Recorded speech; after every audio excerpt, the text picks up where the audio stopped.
I never expected my peaceful little backyard to become a battlefield. But when my garden became the target of the HOA's most feared Karen, everything changed. One moment, I was watering tomatoes. The next, she was standing at my fence, sunglasses on, clipboard in hand, staring like I just planted radioactive corn.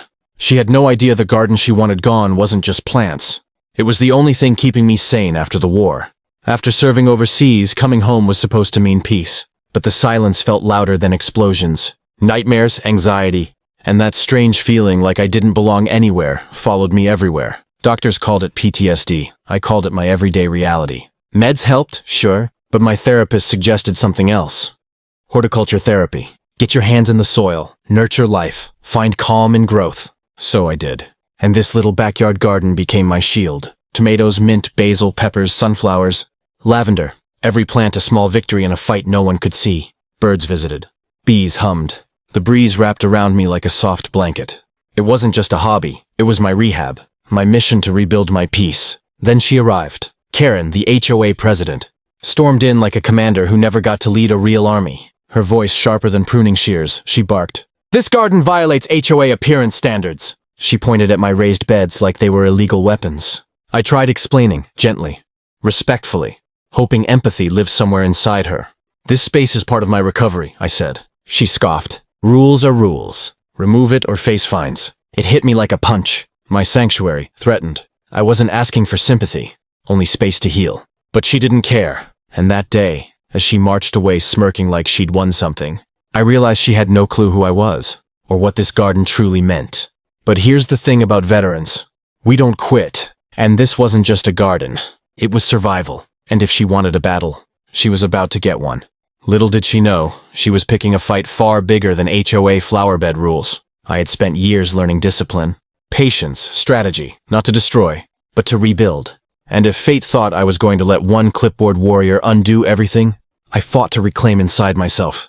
Fate was wrong, because sometimes battles don't happen on war-torn soil. Sometimes they're fought in quiet neighborhoods, against judgment, ignorance, and the loudest voice with the least compassion. And this story was only beginning, truly. I thought a polite conversation could solve everything. Naive, right? The next morning, I went to the HOA office with paperwork in hand. Medical documents, my therapist's recommendation letter, even proof that my garden was within regulation height and structure guidelines. I walked in calm, hopeful, ready to reason. But reason wasn't something Karen believed in. She sat behind the HOA desk like a self-appointed queen, tapping her pen with the arrogance of someone who never learned empathy. "Removal deadline stays," she said before I even finished speaking. "Your yard must remain uniform with community standards." Uniform. Funny word to use with a veteran. "I serve to protect freedoms," I answered quietly, "including the freedom to heal." She rolled her eyes. "Spare me the dramatic soldier speech." That one hit deeper than she knew. I swallowed hard. This wasn't just rules to her. It was control. And she enjoyed it. As I walked home, neighbors peeked through blinds like this was some suburban drama show. Some whispered support later. Others stayed quiet, afraid of crossing her. I didn't blame them. Karen had a reputation. She fined a man for hanging. A flag too early on Memorial Day. She threatened. A widowed mom over her kids' toys being visible on the porch. Power wasn't her responsibility. It was her fuel. Still, I wasn't ready to give up.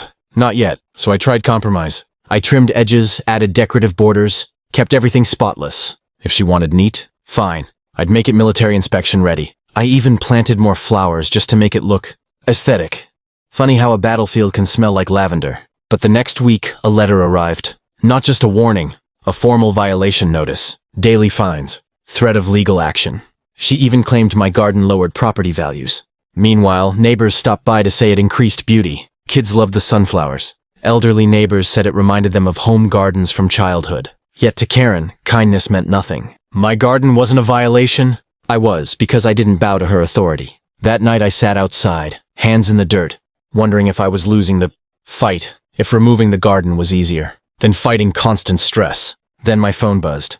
It was my therapist. I explained everything, and they said one line that flipped everything. "You don't need to destroy your healing to satisfy someone who thrives on control." Suddenly, something lit inside me. Stubborn, steady, unbreakable. I'd faced worse than HOA battles. I didn't survive war to surrender to a clipboard tyrant. If she wanted to play hardball, she had met the wrong gardener.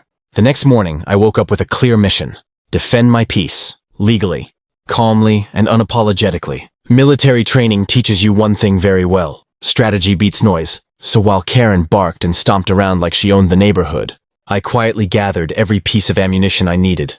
Not weapons, but proof, policy documents, rights, and voices that actually mattered. I started with the HOA bylaws, every page, every clause. If she wanted to hide behind rules, I'd know them better than she did. And there it was. Page 14, Section C. Reasonable accommodations shall be made for residents undergoing medical or rehabilitative treatment, provided evidence is supplied. I smiled. They wrote the rule. I would simply use it. Next, I contacted a veterans' rights organization. They didn't just support me. They were eager to. Denying medical rehab accommodations to a veteran? One advocate said, "That's not just wrong. That's a public relations nightmare for an HOA." Then came neighbors. One by one they approached, quietly at first, then more confidently. "We love your garden. She bullies everyone. If you fight, we'll support you." Turns out, she hadn't built a community. She built a fearful kingdom. And fear cracks fast when someone finally stands up. I filed an official request for accommodation with the HOA board. Copies sent to the State Veterans Affairs Office, a housing compliance agency, and my attorney cousin who loved HOA horror stories. Karen wasn't expecting that. That afternoon, she marched to my door, fuming. "You think paperwork will save your little plant project?" she hissed. "Gardens like this cause pests, create disorder." I calmly handed her a printed copy of her own bylaws. "According to Section C," I said, "accommodations must be made for medical recovery." Her face twitched, the kind of twitch someone gets when they realize their power isn't absolute. "You're making this harder than it needs to be," she threatened. "No," I replied softly. "I'm doing what I need to heal." She stormed off, but this time she didn't look victorious. She looked exposed. And for the first time, the garden felt less like a secret sanctuary and more like a symbol. Not just for me, but for every neighbor she'd ever intimidated. That evening, as I watered the mint and sunflowers glowed gold in the sunset, I realized something. This wasn't just about plants. It was about dignity. About refusing to let someone bulldoze your peace because they crave control. And whether she liked it or not, Karen had just stepped into a battle built on patience, proof, and perseverance.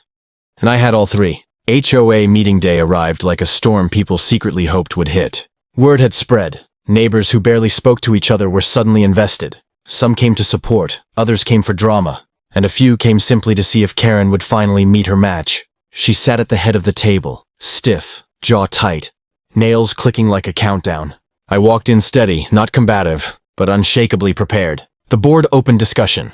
Karen immediately launched into her speech, dramatic, loud, painting my garden like a national threat. Non-conforming structures, visual disruption, community harmony at risk, she declared as if sunflowers were insurgents. But something different happened this time. People didn't nod. They didn't shrink. They watched her with crossed arms and raised brows, tired of her policing. Then it was my turn.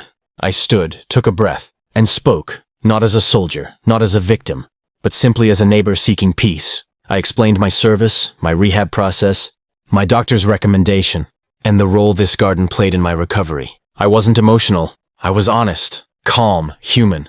Then I placed the bylaw printout on the table. Page 14, Section C, Reasonable Accommodation. Signed forms from my therapist. A support letter from the Veterans Organization. And, to Karen's horror, a petition from 23 neighbors, backing me and praising the garden's positive effect on the community. Silence, then whispers, then applause. Small at first, then building. People weren't clapping for pity. They were clapping because someone finally challenged a bully. The board reviewed everything, and within minutes, the decision was clear. Garden approved. Permanent exemption granted. Fines voided. Karen's face drained of color. Her lips trembled with rage masked discomposure. "This sets a dangerous precedent," she muttered. The board president replied firmly. The only dangerous precedent was ignoring compassion. Then came the final sting. She was formally reprimanded for harassment and abuse of authority. A hearing scheduled to review her position. Power slipping right through her fingers like loose soil. I walked out lighter than I had in months. The sun felt warmer. The air cleaner. Neighbors shook my hand, thanked me, even offered help expanding the garden. Funny how standing up for yourself sometimes frees others too. When I got home, I knelt by the basil, let the earth run between my fingers, and breathed.